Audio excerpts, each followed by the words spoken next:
Hello everybody and welcome back to Dr. Ghost Games. If y'all are new to the channel, welcome. I'm Dr. Ghost and today we are going to be taking a look at the Tier 3 Italian Battleship, the Dante Alighieri B. Now you guys did actually request this one from the poll from a couple days ago, so here I am delivering to you guys. Now let's go ahead and take a look. So this is going to be a review and gameplay. So we're going to review the ship, look at the commander, look at the stats and everything, and then we're going to play a battle. So I hope you all do enjoy it. So for the upgrades and loadout, we have Aiming Systems Mod 1, and we have the Artillery 305mm 46 Model 1909s. This little upgrade gives this battleship SAP, aka the Semi-Armor Piercing, aka the little red shells of death. So yeah. Now for the loadout, obviously we have semi-armor piercing shells. Now for the thing here, I've actually never read this, but it says semi-armor piercing shells can deal consistently high damage when they penetrate armor. No damage is dealt when the shells ricochet or don't penetrate the armor. So basically what semi-armor piercing is when you get a broadside target and you actually hit it and you penetrate it, you will not overpen. You will literally never have to worry about overpens ever with semi-armor piercing shells, because it's semi-armor piercing.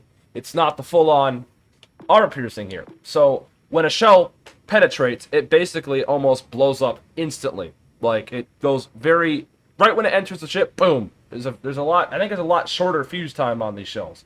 But then again, I could just be talking out of my ass. But that's kind of how I get it. Is the second the shell penetrates, it basically will blow up on the inside. So you aren't going to citadel out a whole lot of things with these shells. You will actually probably delete cruisers. Cruisers you will have a field day with. Mainly because the semi-armor piercing, well, it's semi-armor piercing. You're not going to overpen cruisers. Like, you are not going to overpen cruisers really at all with this SAP. So this shit is really potent against cruisers. Against battleships, however, there's a good chance you might just ricochet or shatter, because, you know, these shells don't have as much penetration as the regular standard armor piercing. So keep that in mind. These have a lot less penetration, but when they penetrate, they don't overpen, basically. So it's a very tricky kind of system with the SAP, but that's kind of how I understand it. So anyway, yeah. Obviously, we got the regular armor piercing here. Now, for the damage control parties, obviously, it's the standard Italian damage control, 15-second duration, 76 reload time. For the repair party, you've got 4 heals, 272 HP per second. Pretty average, honestly. The consumable duration is about 20 seconds. The reload time is about 76 seconds. And the number of heals I got with my build, I get 4 of them. Now, for the enhanced secondary targeting, I don't really need to go into depth on this. This is pretty much the same as it always is on all enhanced secondary targeting things. So, we're running an epic battle booster. We have, obviously, the black camo that the ship comes with. It looks very snazzy. The black camos, in my opinion, are the best looking in the game. They are just fantastic looking, and Wargaming does a great job of adding a lot of detail to them. That is for sure. And we have the early adopter flag on. Now for the survivability, we have 37,140 hit points. That's a little low, but then again, it's a tier 3, so not really. It's alright. Now for the armor, it's actually very good. 13mm through 280, I'll point that out here in a second. And the torpedo damage reduction is 13%. Now for the main batteries, you have 305mm guns. You've got 12 of them. You've got 4 turrets, 3 barrels each, and you've got basically 1 in the front, 2 in the middle, 1 in the back. So kind of like the Ganget, if you guys ever played the Ganget or even played like the Dante Alighieri at tier 3, there's a few battleships with this design. It's pretty nice indeed. Now, the firing range on my build, 14 kilometers. The reload is 36 seconds. Keep in mind, when you have SAP, you add another like 6 seconds to the reload. So it's kind of unfortunate, but it is what it is. I'll take it no matter what. Now, for the 180-degree turn time, 60 seconds, the AP shell maximum damage is 8,100, and the SAP shell maximum damage is 7,800. So you're going to be getting a lot more consistent damage if you penetrate with the SAP. The risk you take when shooting AP is you could literally overpen targets. With SAP, you don't overpen. So it's kind of like hit or miss, really. It depends what you want to use. Now, for the secondary armament, you've got 120 millimeter 50 Vickers 1909s. You've got 12 of them, and they fire out to 3.7 kilometers with a 3-second reload.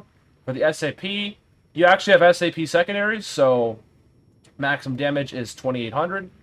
And the firing range is, I believe, for the secondary armament for the 120 millimeters, the 50 on Saldo's 1909s. You've got basically, what, 8 of them. Fire out to 3.7 kilometers, 3-second reload. And the SAP shell maximum damage is 2,800, same as the other ones there. So, SAP secondaries, basically, with this thing. Now, for the AA, not great. Not even going to cover on that. The maneuverability, you've got a maximum speed of 24 knots. You could probably get that higher with a different build, like a speed build, for example. For the turning circle radius, you've got 580 meters. It's actually really good for a battleship. That's really good.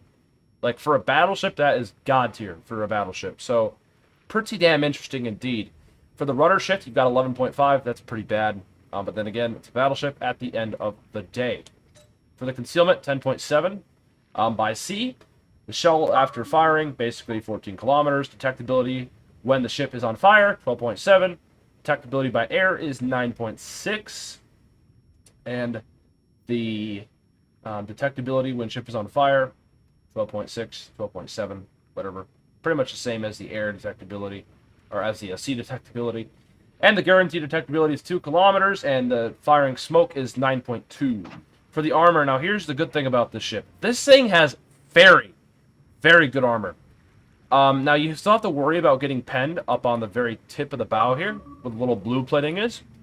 But, see the 100 millimeters there? Literally, you have 100 millimeters of bow armor. And I believe you have a little bit of stern armor. So, the bow armor on this thing is absolutely phenomenal. You've got very good armor on this battleship. It has more armor than most battleships at higher tiers. I mean, it's just disgusting. 100 millimeters of bow armor. That is just absolutely phenomenal for a Tier 3 battleship. Now, one thing you got to worry about is, well, actually, it does look like it's at the waterline, so taking citadels may not be as common as I would think. It's got a little bit of sloped citadel there, so very interesting. Very interesting indeed. I think it's actually turtleback. Yeah, that's a turtleback citadel, I think. Spicy. But one thing you got to worry about, though, is getting deck penetrations at range. You don't got very good deck armor. Last I checked. Where do I check the deck armor here? Is it here? I don't know the deck armor. Where is the deck armor? Let me just add all this shit back. So yeah, like there, for example, that's like, what, 25 millimeters of deck armor there. So you gotta be careful at range, because you don't got very good deck armor at all. Like 25 to like 19 millimeters, something like that. Yeah, big AP shells at range will definitely crash right into your citadel. So you gotta watch out for that. Now for the overview, it's fast and it has guns aplenty. I'd say it's pretty true. There was one ship in the service as well. This thing actually existed. I know, right? Pretty crazy indeed. Now for the commander, I am running Inigo Campioni. However you want to pronounce it. We've got William Sims and Carl von Mueller. We have Spartan on, damage to your ship, minus 3.4%. We have Burnt Down XXL. We have Look at Me Now, Velocious, Reaching Out XXL, and we have none other than the lovely Skill to Rebuild. He's a Legendary 2, rank 15 captain, and ladies and gentlemen, I will see you guys over in the gameplay. I do hope you enjoy the rest of the video. Hello, alrighty. So, yeah, here we are in the Dante Alighieri B. So, I don't think this thing's that good. I'm going to state that right now. I don't think this thing is a very good ship, but it's alright. Now, would I say it's better than the Dante Alighieri at the tech tree? Probably. Mainly because it gets access to that SAP. However, I noticed the SAP, at least on the 305s, it's not that good, mainly because of the accuracy, man. The accuracy on this thing is freaking abysmal. You guys are going to see what I'm talking about shortly.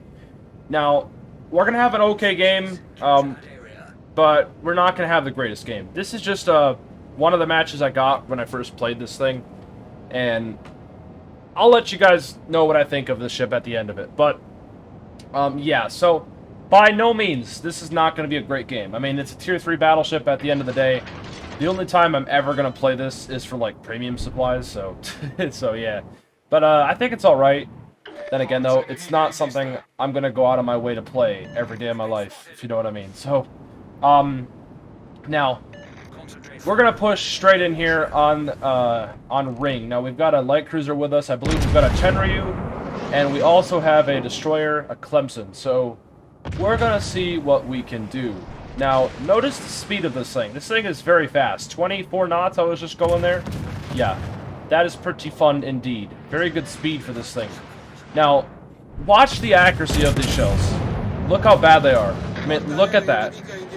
That is abysmal. I mean, that is next level awful right there. 6 kilometers, and I struggle to even hit him with more than one shell with 12 guns. I mean, yeah, that goes to show. Now, look at that. That's the front gun. And we actually hit 2 shells with the front gun, but we shoot 9 guns and we miss everything, pretty much. I mean, yeah. The dispersion of the ship is quite questionable. And keep in mind, I have a pretty high level dispersion captain, too, that I'm using. So, I don't really understand why this thing's so inaccurate. I mean, look at that. I completely missed the Campbelltown at point blank range. I mean, you cannot make that up. You just can't. You just can't. So, we've got the front gun loaded. Now, we're going to take a shot. He's literally right in front of us. And somehow, we only get 1 hit at 2.7 kilometers? Seriously? Like, yeah. The accuracy of this thing is some of the worst I've ever seen out of any battleship I've ever played. It is absolutely god-awful. So, yeah, I wasn't kidding when I said this thing has bad accuracy. It really does. It struggles to do anything. Now, surely we should be able to nuke this guy, right? Yeah, there we go. We finally get our first kill. 7,000 damage. Literally, how many salvos did we fire there? Like 5 salvos, and we only hit 9 shells? Like, that's awful. That is next level awful right there. Now, I don't know if the Dante Alighieri B has better accuracy, or worse accuracy, or the same, compared to the Tech Tree Dante Alighieri. I don't know. Maybe it has the same, but holy crap, this thing is very inaccurate. Very, very inaccurate. Now, we're going to test some of the SAP on the Ishizuki here at 10 kilometers, and look at that. I mean, that's like everywhere. Like, shells landing short, a few went over, a few went past his bow. I mean, where the fuck did those shells go? Pardon my language, but where did they go? Like, that is next level shit right there. Like, holy fuck. Like, holy shit. Yeah, the shell accuracy, man, on this thing is a joke. It really is. Now, we're about to have another full salvo off. Now, hopefully we can actually hit him more than a few times, right? Come on. Full salvo, 8.4 kilometers. And just look how bad that is. What in God's name is that? What is that? What is that accuracy? Like, what? You guys see that, right? Like, it is an absolute joke, man. It is an absolute joke. Like I said, I don't think I'm ever going to play this thing again. The only time I'm ever going to play this is either for memes or just shits and giggles, or if I need premium supplies. Like, otherwise, this thing, I'm never going to play it. It's got some of the worst accuracy I have ever seen out of a battleship. I've seen some pretty bad accuracy, but holy shit, this takes the cake. Now, we've got AP loaded this time, and boom! Right off the bat, we double our damage. Like, the AP proves to be more effective in this kind of situation than the SAP. Just gonna say it. Now, our Tenryu dies. He gets his torps off, though, and it looks like he actually might hit 2, which is great. And he does. Ishizuki's on basically only, like, 12,000 HP, so if we can get a good broadside into him, that would be fantastic. Now, notice that we are keeping our angle. We're not going broadside for him. Because if we do that, odds are we'll get absolutely obliterated. He actually pens some of our upper plating there, but we're alright. And down he goes. Our SAP secondaries managed to take him out. So, I mean, look how bad that, like, look at that. Like, what is that accuracy? Like, shells going over and all that shit. It's just, oh, man. This thing is, it's a pile of shit. I'm gonna be real with you guys. This is not a very good ship to test the SAP on. It really isn't. Mainly because of how inaccurate these guns are. I seriously do not see a point in testing the SAP on this battleship in particular. Now, Rhine actually takes a Citadel, which is good. Very good indeed. Now, one thing I want to point out, too, is that in a lot of situations, having the AP loaded instead is actually more beneficial. Mainly because, like I said, SAP, at the end of the day, it has less penetration, so you will tend on, you will definitely ricochet and shatter a lot more than you would with the standard armor piercing. So, it's kind of hit or miss. If you want to load the SAP, you can go for it. I think the SAP is great for taking out lightly armored targets, such as broadside carriers, such as destroyers, and cruisers. But for battleships, honestly, just stick to the AP if they're slightly angled. Same with the carriers if they angle. You'll just have a better time with the AP. Now, to summarize it all up, I think this ship's fun. I think it's alright, but it's not great. The guns are super inaccurate, and honestly, it's just not my cup of tea. But I hope you all did enjoy it. If you guys did, hit that like button, leave a comment below, subscribe, and I'll catch you guys on the next video. Peace out, stay healthy, as always.